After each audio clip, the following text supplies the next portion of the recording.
So, good morning or afternoon. Welcome to spring semester for Bio 1000. So, this is the online class, and I'm just going to break down for the next 15 minutes or so the syllabus so that you guys can get yourselves oriented.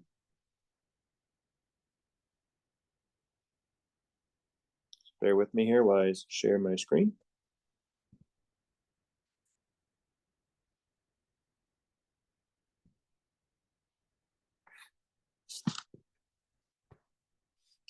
Okay, so let's go ahead and go over the syllabus. My name is Mark Heffley. The office, which is actually the bio office, is 2042. If you need office hours, just let me know. Emailing me is the best way to get a hold of me, although you can call the office number. That will actually come directly into my office, so we can compare schedules and figure out a time to meet. And of course, we can also meet on Zoom as well, if that is what you prefer. But the best way to get a hold of me is through my email. So this is going to be a one semester survey of biology and human biology, and it doesn't have a lab. And so we'll be covering a lot of chapters, especially for our online format. So we are going to be settling into a weekly routine that you're going to want to make sure you keep up on, because things can get very haywire if you start falling behind schedule. And to that end, the best way to stay and to start off strong and to start off on schedule is to make sure that you clear out your required text and get your required text quickly. So the required text for this class is going to be a McGraw-Hill book. It's Human Biology by Mater, the 17th edition. Now, there's a couple of ways that you can do this. A couple of them I strongly encourage. But you should have access to this through your Canvas account, and I'll show you where that is. So if you take a look at your McGraw-Hill Connect Access, then you will be able to get to it. There's actually a little tab on there, and I'll show that to you here in just a second. But I want to go through the syllabus here quickly so that we can kind of get our bearings, and then we'll take a look at the Canvas shell so you know where all the important places are. You can buy that directly for use. You will need the Connect platform. So the Connect platform, which is the publisher's platform, it's going to have all of our assignments in it. And so this is going to be a major tool for us. You want to make sure that you get this textbook. You're going to need an access code for that. But if you purchase it online, then they will give you that access code. So one of the things that McGraw-Hill does is they oftentimes will give you like a 14-day temporary access. And that's just basically to kind of keep you functional in the course, while perhaps maybe financial aid is kind of working itself out. But the idea is once it expires after that 14-day window, you have to purchase the Connect product. And the Connect product is loaded with content from the book itself. So it will be a very closely used resource. Using your book, reading through the chapters and studying the chapters is going to be something that you're going to be doing as part of your routine. You can also get it from the bookstore. They have bundles there of Mater. They should have an access card, a card with an access code in it, and that will allow you to purchase it online. So typically what will happen is when you go to the McGraw-Hill product, they will usually ask you if you've got an access code or not. And if you bought the book from the bookstore, which is hard copy, then you can use that access code to basically sign up without extra penalty, without extra purchase. If you don't have an access code, then usually they will allow you to purchase the product. And then that'll get you set up as well. I would strongly advise you, if you're cost conscious, to utilize the online e-text. because the e-text option that you have is typically the cheapest option that you will have. And so for those of you who are cost conscious, I would strongly encourage you to use that. Now, you don't get to keep it forever. It does time out. There's an expiration to that, but it's usually a pretty generous expiration, a year or two perhaps in some cases. So that should give you plenty of time to use it for what you need it for. So the schedule, which is going to be based on a weekly schedule, we're going to start off right out of the gate. So one of the things of week one is we got a lot of nuts and bolts to work on. Even if we've got the MLK holiday, we're still going to be working on chapters 1 and chapters 2. And then we're going to basically roll through the chapters week after week. So it's important that you complete all of your chapter work within the week that it is assigned so you don't fall behind. In week 4, we'll have an exam. In week 8, we'll have an exam. Our spring break will be in week 10.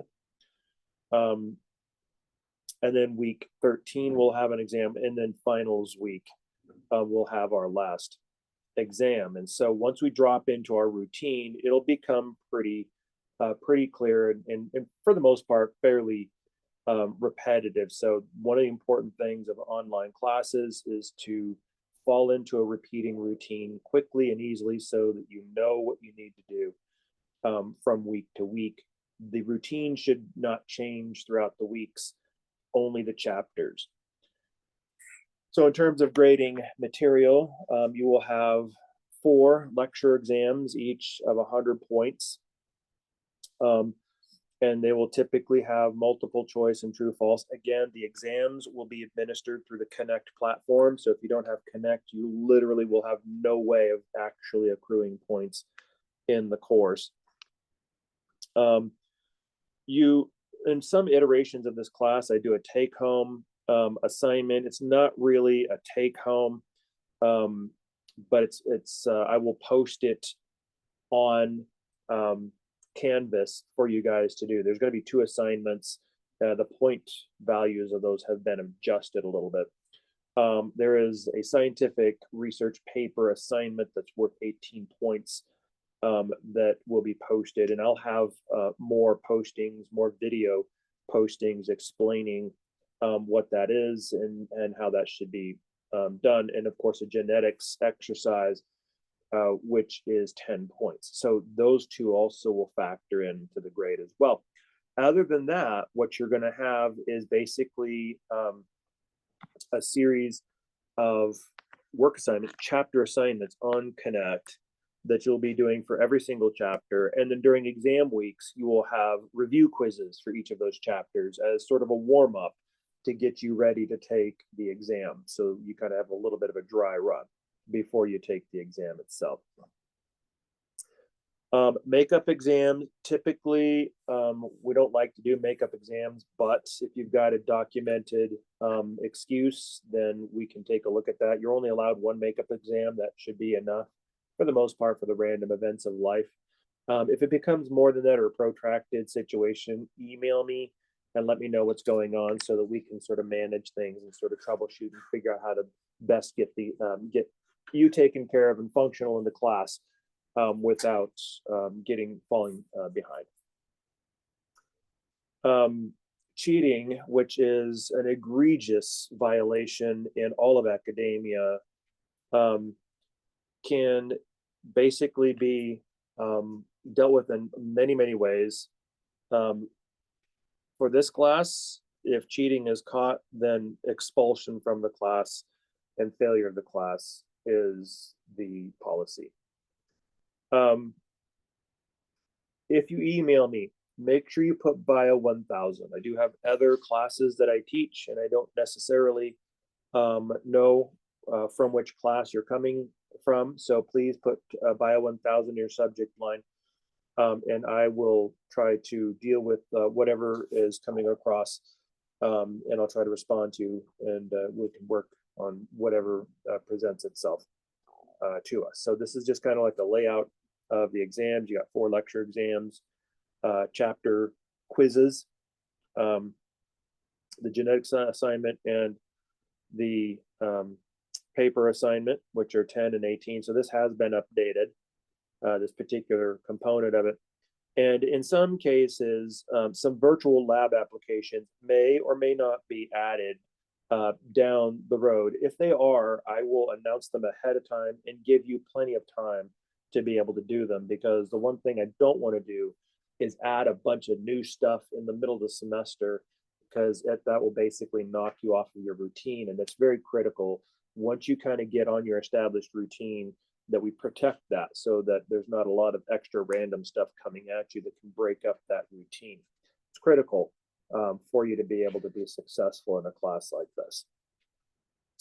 So this is basically the competencies that we are designing this class around. So it's kind of like the boilerplate stuff associated with the syllabus, but that is pretty much the gist. That is the syllabus. Now let's go ahead and take a look at your Canvas shell. Now on your Canvas shell, one of the places you want to start off with is the home screen. There's going to be some announcements that are going to come up every single week, and I can show you according to my screen. This is not what you won't be able to see it until Monday, but basically you have a series of announcements, and the one thing you can expect to see every week are at least 2 different announcements for every single week. The first announcement will be the weekly task list, where I'm going to list the things that you need to get accomplished for that week. And that task list is pretty routine. Our activities are pretty standard. We just swap out the chapters. The other one is a little Yuja video that I do for every week, which is basically a little video rundown with reminders and some pointers and perhaps a resolution of some issues that are cropping up in the class and so forth. But this is kind of like a weekly intro to kind of help keep you sort of on pace and to sort of get you pointed in the right direction for that week. Those are going to be standard announcements that you can expect to see coming out every week. And so generally speaking, when you take a look every week at your task, let's go to week 1 under the modules. So under the modules, this is and I'm going to go ahead and view this as a student so you can see what it looks like to you. So under week 1, you're going to have obviously a lot of the stuff that we have here. So you have the syllabus posted there, the institutional policies posted, the online schedule, which is also in the syllabus as well.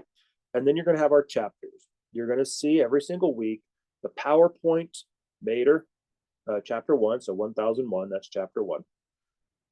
And chapter 2. And then you'll see different videos posted. Now, this particular video right here, the syllabus video is not updated. That's the one I'm making, so that'll be swapped out. You'll see an intro or a rundown that may or may not be in the week, but it'll be in the announcements. And then you'll see a little video lecture of the rundown of the chapter itself. So you can see these are just YouTube links that you can go directly to. And what I basically do is this kind of a situation where I do the overall voiceover of that particular chapter. So when you take a look then at your task list, and let's go to the task list that I put, and there's no announcements because I'm still a student. So these you will see on the 20th. So then when you go to week 1, just to show you, so you'll see there's a task list. And I basically point out some of the things that you need to do. So number 1, you need to buy your text and register for Connect. You need to view the syllabus video, which you're already doing. You need to view the lecture videos and read the chapters. 1 and 2 is for week 1. And then you need to do the Connect assignments, which you will go to Connect for. Now let's take a look at Connect. You'll see there's a lot of different things over here on the left-hand side. But if you take a look on the left-hand side, you'll see McGraw-Hill Connect. And with McGraw-Hill Connect, if you select that button, it'll ask you if you want to go and register your product. And so that is something you'll be able to do. So let me just kind of mock as a student so you guys can see it. Now, if I go to McGraw-Hill Connect, then it'll ask for registration, and this is where you would go and set up your Connect account. The one thing you want to make sure you do is make sure that you access your Connect platform through this McGraw-Hill Connect tab. Because what that'll do is it'll link the McGraw-Hill Connect class that we have to our Canvas shell, and it'll be able to update your grades. So as you do the grades on Connect, it'll export them to Canvas, so you'll see your grades coming in to Canvas. So that's important to make sure that you do. A lot of questions come up with attendance. So attendance is going to be based on your activity. And so what I do for attendance is I take a look at your activity on Canvas, and I also take a look at your activity on Connect. And when I see you actively accessing the modules and accessing the materials that are on the site, then you get credit for attendance for that week. And so that's kind of an important component. There is one discussion that I want to make sure you guys do. It's an introduction. So for the first week, introduce yourself to each other. I'm not going to have a lot of discussions in this semester. This is the only one, just kind of a little bit to kind of get us going and sort of get us interacting with the platform. But go ahead and finish this introduction, and then go ahead and get to work on chapters 1 and 2. So as you guys then are going and getting your textbooks and setting up with McGraw-Hill Connect, please email me and let me know what's going on if you're running into issues or difficulties associated with registration, because we need to make sure that we get those cleared and out of the way quickly, because if we don't, then you're gonna fall behind very easily. It's going to become very difficult very soon. So welcome to spring semester. That's a quick rundown on the syllabus and sort of the basic MO of how the classes go to work. If you have any questions, please email me.